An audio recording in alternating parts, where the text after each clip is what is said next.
Gió đưa cành trúc la đà, em yêu anh thật hay là yêu chơi? Trong cơn mưa ngâu anh đâu hay biết. Chẳng cho câu mà mình còn mong nhớ tọt trong tụi mày dòng câu mong tôi sau chạy vô luận xin mua xe hay luôn luôn nhà lúc xe đã vì túi dân già mong tôi thảo nữ dân tên chẳng nhớ tên nữ dân chỉ trẻ sao sẽ phải mà lấy mà để anh nói vừa thôi cho lù đâu luôn tu tê vừa lù co chỉ muốn nụ cho có một lù lệ tông. Đây là Facebook của tôi. Ngọt ngào hương thơm như tình yêu của đôi ta khi nắng ban mai ôm đầy xua màn đêm giữa phong ba. Facebook anh nhiều gái xinh quá ha. Em không thích hả? Thế thì em cứ xóa hết đi. Thì không.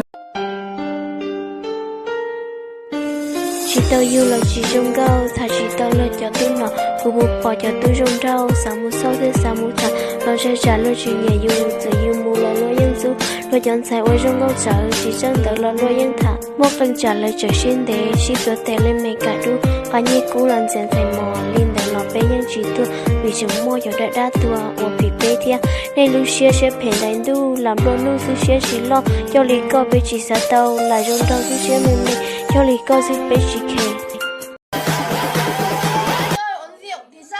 Mình đi nhà nhỉ?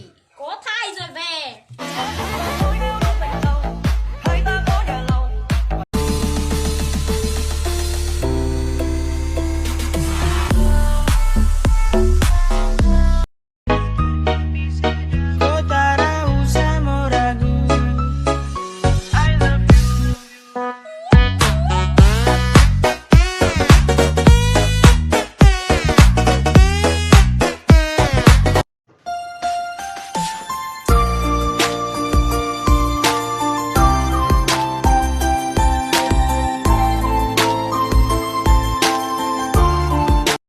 Nhiều đêm dài sương mùa đông tuyết rơi hoa lòng ai đang nhớ nhà đường buôn hàng bên này như rap thiên hà quê nhà còn quá xa nhiều đêm ngồi rô điếu ca mama đừng xót xa